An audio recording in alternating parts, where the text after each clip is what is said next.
नमस्कार। बिहार तक पर आप देख रहे हैं बड़ा सवाल और मैं हूं आपके साथ रोहित सिंह।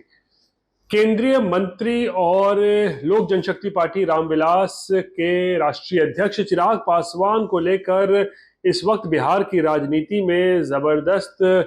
चर्चा गर्म है और खासकर अब इस पूरी चर्चा को एक नया एंगल दे दिया गया है, ये कहते हुए और ये दावा करते हुए कि चिराग पासवान की पार्टी में टूट हो सकती है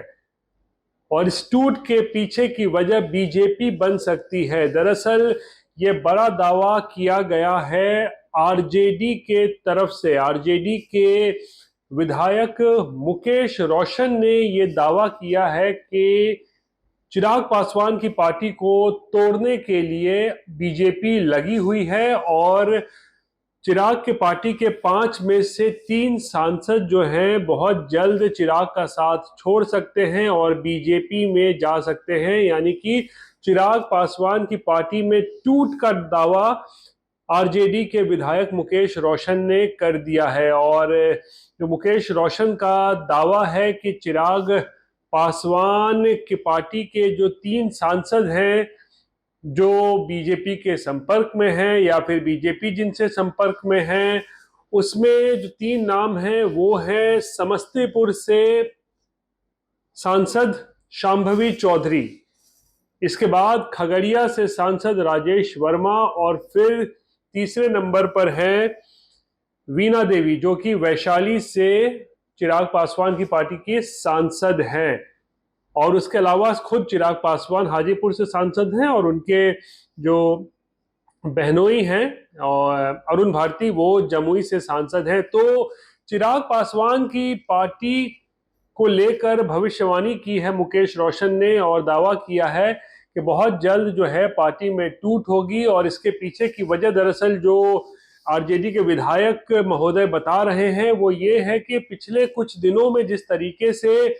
सरकार में आने के बाद चिराग पासवान ने अपना रुख जो है वो कड़ा किया है और बीजेपी जो भी बड़े फैसले ले रही है उस पर कहीं ना कहीं चिराग पासवान सवाल खड़े कर रहे हैं। इसको लेकर बीजेपी जो है वो नाराज है और इसी कारण से बीजेपी जो है वो चिराग की पार्टी में टूट करवा सकती है, ऐसा दावा उन्होंने किया है। और इसके पीछे की वजह दरअसल और एक बताई जा रही है कि चिराग पासवान की ही जो ये बार बार बीजेपी के फैसलों पर जो वो सवाल खड़े कर रहे हैं, यही एक कारण है जिसके वजह से अब बीजेपी ने चिराग के चाचा पशुपति पारस से भी जो है वो नजदीकियां बढ़ाना शुरू कर दिया है और उनसे संपर्क साध लिया है। और पिछले दिनों हमने देखा कि किस तरीके से पशुपति पारस से मुलाकात हुई बिहार बीजेपी के प्रदेश अध्यक्ष दिलीप जायसवाल की और उसके बाद फिर पशुपति पारस दिल्ली पहुंच गए और वहां पर केंद्रीय गृह मंत्री अमित शाह से जो है वो मुलाकात हुई है पशुपति पारस की। यानी कि स्पष्ट संकेत दिए जा रहे हैं बीजेपी के तरफ से कि अगर चिराग पासवान इसी तरीके से अपने रुख को या तेवर को कहें अगर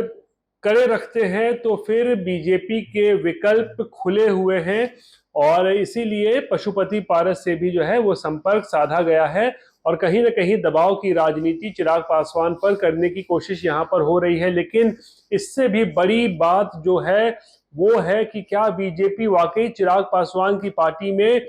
टूट करवाना चाहती है, क्योंकि याद हो 2021 में चिराग पासवान की पार्टी उस वक्त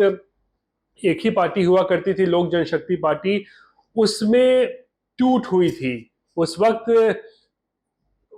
चिराग पासवान की पार्टी में 6 सांसद थे लोजपा में, उसमें से 5 सांसद जो हैं वो चिराग को छोड़कर चले आए थे, आप सरकार में आ गए थे। यानी कि उन्होंने एक अलग पार्टी बना ली थी राष्ट्रीय लोक जनशक्ति पार्टी और उसका नेतृत्व किया था पशुपति पारस ने। यानी कि चाचा पशुपति पारस ने चिराग पासवान के खिलाफ विरोध का बिगुल फूंक दिया था और उनके समर्थन में 4 अन्य सांसद भी आ गए थे और फिर 6 में से 5 सांसदों को लेकर चाचा पशुपति पारस चलते बने और फिर अकेला छोड़ दिया अपने भतीजे चिराग पासवान को। उसके बाद 3 साल की राजनीति में चिराग पासवान ने अपने लिए एक महत्वपूर्ण जगह बना ली। पार्टी टूटने के बावजूद भी चिराग पासवान नहीं टूटे, लगातार बिहार में घूमते रहे, दौरा करते रहे, और उसका नतीजा ये हुआ कि इस बार के लोकसभा चुनाव में बीजेपी ने पशुपति पारस की पार्टी को एक भी सीट लड़ने के लिए नहीं दिया, और चिराग पासवान जो खुद अकेले सांसद थे उनके पार्टी को 5 सीट लड़ने के लिए दिया, और पांचों के पांचों सीटों पर जो प्रत्याशी थे चिराग के, वो जीत हासिल करके संसद पहुंच चुके हैं, और चिराग खुद केंद्र में मंत्री बन चुके हैं। लेकिन वक्फ बोर्ड को लेकर चिराग का रुख, लैटरल एंट्री को लेकर चिराग का रुख, सुप्रीम कोर्ट का आरक्षण के मुद्दे पर ऑर्डर को लेकर भी जो चिराग का रुख है, और साथ ही साथ जातीय जनगणना कराने की चिराग की मांग को लेकर ऐसा लग रहा है कि बीजेपी और चिराग के बीच में जो है वो सब कुछ ठीक ठाक नहीं चल रहा है, और इसी को लेकर अब आरजेडी भी जो है वो चिराग पर डोरे डालना शुरू कर चुकी है। मुकेश रोशन का ये भी कहना है कि अगर चिराग पासवान सरकार से बाहर आ जाते हैं, तेजस्वी यादव के साथ अगर आ जाते हैं, तो तेजस्वी और चिराग मिलकर बिहार की बेहतरी के लिए आगे काम कर सकते हैं, और बहुत जो है वो विकास किया जा सकता है चिराग और तेजस्वी के साथ आने पर, क्योंकि दोनों नेता जो हैं वो युवा नेता हैं और बिहार के लिए काम करेंगे। लेकिन